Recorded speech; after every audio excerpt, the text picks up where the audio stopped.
ओम नमो भगवते वासुदेवाय.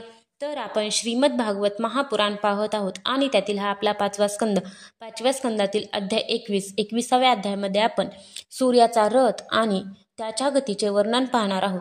श्री सुकाचार्य म्हणतात, परिमाण आणि लक्षणांसहित या भूमंडलाचा एकूण विस्तार एवढाच सांगितला आहे. याच्याच आधाराने विद्वान लोक द्युलोकाचेही परिणाम सांगतात. असे द्विदल धान्याच्या 2 दलांपैकी एकाचे स्वरूप जाणल्याने दुसऱ्यांचे सुद्धा जाणता येते. त्याचप्रमाणे भूलोकाच्या परिणामानेच द्युलोकाचे सुद्धा परिणाम जाणून घेतले पाहिजे. या दोन्हींच्या मध्ये अंतरिक्ष लोक आहे. हे या दोघांचे संधिस्थान आहे. याच्या मध्यभागी असणाऱ्या ग्रह आणि नक्षत्रांचा अधिपती भगवान सूर्य आणि आपली उष्णता आणि प्रकाश यांनी तिन्ही लोकांना तापवीत आणि प्रकाशित करीत असतो. तो उत्तरायण, दक्षिणायन आणि वैशुवत नावाच्या अनुक्रमे मंद, जलद आणि समान गतीने समयानुसार मकर इत्यादी राशींमध्ये वर खाली आणि समान स्थानात राहून दिवस रात्रींना मोठे, लहान आणि समान करतो.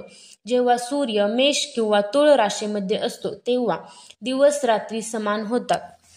जेव्हा वृषभ इत्यादी 5 राशीत असतो तेव्हा दरमहा रात्र एक घटका कमी होत जाते आणि त्याच हिशेबाने दिवस मोठा होतो. जेव्हा वृश्चिक इत्यादी 5 राशीत असतो तेव्हा दिवस आणि रात्र यांमध्ये याच्या विरुद्ध परिवर्तन होते. अशा प्रकारे दक्षिणायन सुरू होईपर्यंत दिवस मोठा होत जातो आणि उत्तरायण सुरू होईपर्यंत रात्र मोठी होत जाते.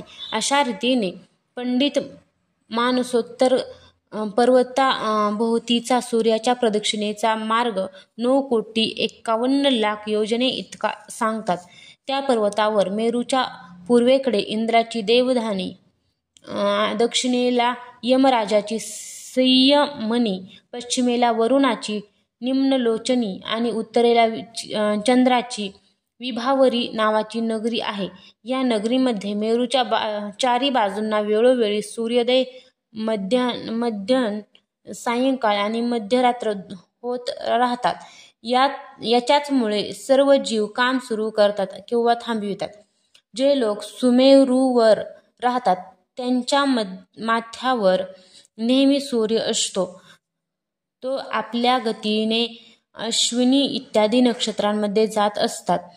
जरी मेरूला डाव्या बाजूला ठेवून जात असला तरी सर्व ज्योतिर्मंडल फिरविणाऱ्या व नेहमी उजव्या बाजूने वाहणाऱ्या प्रवाह नावाच्या वायूने फिरविल्यामुळे तो त्याला उजवीकडे ठेवून चालतो असे वाटते.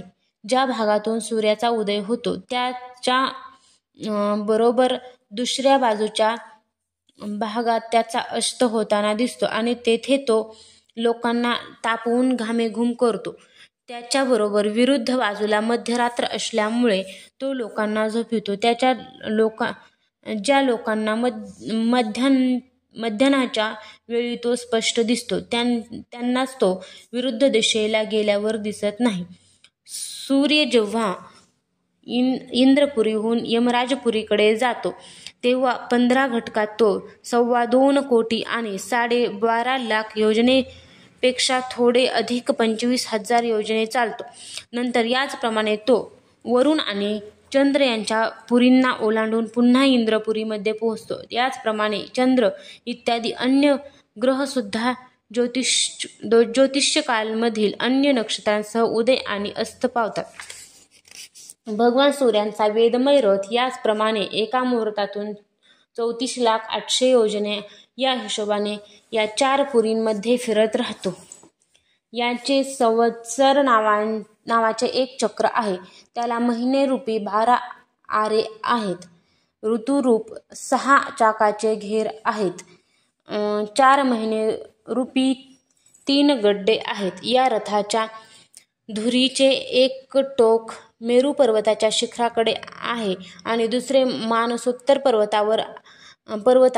याला लावलेले एक चाक घाण्याच्या चाकाप्रमाणे फिरत राहून मानसोत्तर पर्वतावर फेऱ्या घालते.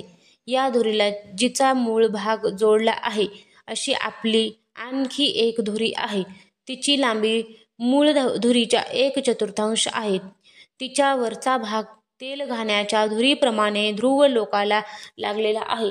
या रथातील बैठक 36 लाख योजने लांब आणि 9 लाख योजने रुंद, त्याचे सुद्धा 36 लाख योजने लांब आहे. त्याला अरुण नावाच्या सारथ्याने, गायत्री इत्यादी छंदांची नावे असलेले 7 घोडे जुंपलेले आहेत. तेच या रथावर बसलेल्यास भगवान सूर्याला घेऊन जातात.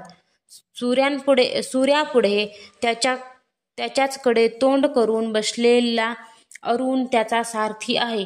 भगवान सूर्यासमोर अंगठ्याच्या पेरा एवढ्या आकाराचे वालखिल्य नावाचे 60,000 ऋषी स्वस्ती वाचनासाठी नियुक्त केले आहेत. ते त्यांची स्तुती करतात. याच्या अखेरीस ऋषी, गंधर्व, अप्सरा, नाग, यक्ष, राक्षस आणि देव असे जे सर्व मिळून 14,000, परंतु जोडीने राहिल्याकारणाने 7 समजले जातात. ते प्रत्येक महिन्यात निरनिराळी नावे धारण करून आपल्या वेगवेगळ्या कर्मांनी प्रत्येक महिन्यात निरनिराळी नावे धारण करणाऱ्या आत्मस्वरूप भगवान सूर्यांची दोघे मिळून उपासना करतात. अशा प्रकारे भगवान सूर्य भूमंडलाच्या 9,51,00,000 योजने लांब विस्तारातील अंतर प्रत्येक क्षणात 2,002 योजने याप्रमाणे पार करतो. अध्याय 21 समाप्त.